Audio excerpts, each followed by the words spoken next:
testing systems. I am not in a huge rush, by the way, as far as 10:30. If you need to jump off, you No, can. I We're actually getting have close an to the end. hour completely, yeah, set to Perfect. this. I would love to speak a little deeper with you and Yes, through the yes. line. So I pointed at this car. I'm an Yeah. ambassador for Aptera, and this car company is Can you say again the incredible. name? Aptera, Aptera. I see They my are going point. into production. They've had the largest crowdfunding campaign in the U.S. ever in Wow. history. They raised over $100 million just from community crowdfunding, Wow, what a success and they story. have developed a completely independent brand and company here, independent from the legacy Detroit systems where they already went through the whole drama of bringing on board members and investors back in the early 2000s, and they ruined the company. Years passed, they bought it back, they relaunched again in 2020, I think. Uh-huh. But this is 600 miles range and up to 40 miles solar charging It's on super. top of that. Okay, how was that Yeah. compared to Tesla? Well, Tesla has no charging, no solar charging, and I think the range is usually 300 to 400 miles or something. And this is $36,000, so it's already cheaper than Tesla also. And this is Exciting. full right to repair. Exciting. So their philosophy is we want to create vehicles that can be passed on through generations, and we will support their longevity rather than this disposable approach to life, right? So this is a vehicle that I already have a fleet agreement with. I have reservations with them. These will be Nice. in all of our properties. Well Yeah. done. I love to hear And then I'm this. very deeply connected with passenger rail development in the US right now. Of course, Europe has way better rail solutions, but in the Yeah. US, there's a reemergence of passenger rail. And so most of our geographic strategy is focusing on where are the stations going and where we can develop their properties and set up our micro communities in relation to those rural areas where the trains are going to be servicing them in the next 2 to 10 years, roughly. Yeah, I see.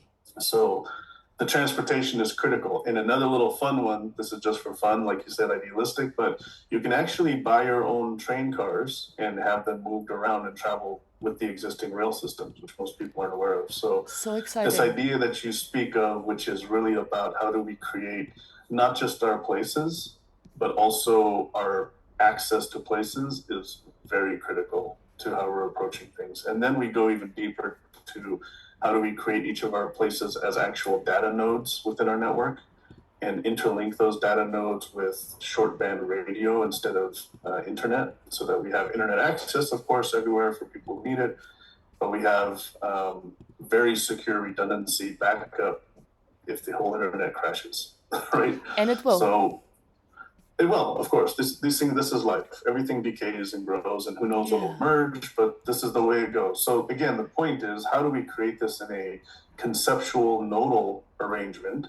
Because, and I had a talk with somebody yesterday, it was great. He said, oh, we need to think about how we have deep roots. And I said, actually, the strength comes from dispersed networks, not deep roots, Yeah. right? So I was in Panama 10 years on the Caribbean coast of Panama, and the mangroves stand on their roots and they spread. They Yeah, don't yeah. just stick one root down, Interesting. I want to right? see the So, visuals. I see how it's basically it's the interweaving of these roots that makes the difference. Not how strong is the root, is correct, it? correct, Wow, right? interesting. So to spread that out, like you said, I think you're starting to talk about a little bit. We need to make we have a deep philosophy of lifestyle liquidity. I don't know if you've run across that so far, but Tell me, what does uh, it mean? part of that, yes, lifestyle liquidity is based on the concept that liquidity is freedom. Ah, So to flow, to be able to move, is where freedom really emerges. It's not from no rules. It's freedom is a matter of how you move and how you live in the world. It's a state of being, right? that's And right. thank goodness actually for the great digital baptism of 2020, because an appropriate portion of humanity said, "Oh, freedom is a thing." So before that, everybody was really comfortable not thinking about freedom. So I think freedom has been elevated through the restrictions that people experience. So Right? liquidity is key to freedom. It's the ability to move and flow. And so we have three main tenets of the liquidity, which is geographic freedom, geographic liquidity, which is the ability to be wherever you want to be, when you want to be there, just the freedom to move. And this has to be global. The second is financial liquidity, which speaks specifically to what you do with your resources. the freedom to invest, which is critical and has been restricted in most of the world for a long time. Yeah. So retail investment, we're building in specifically in our mechanism to make sure anybody can be a member and actually invest whatever level they want to. And then, and also the exit. The exit is incredibly important when it comes to liquidity. If you don't exit, you have a cult. So I see. the ability to leave. You can come, be a part of the community, you can leave anytime you want, easy. And that includes with your finances. Totally. And then the third one is occupational liquidity or occupational freedom.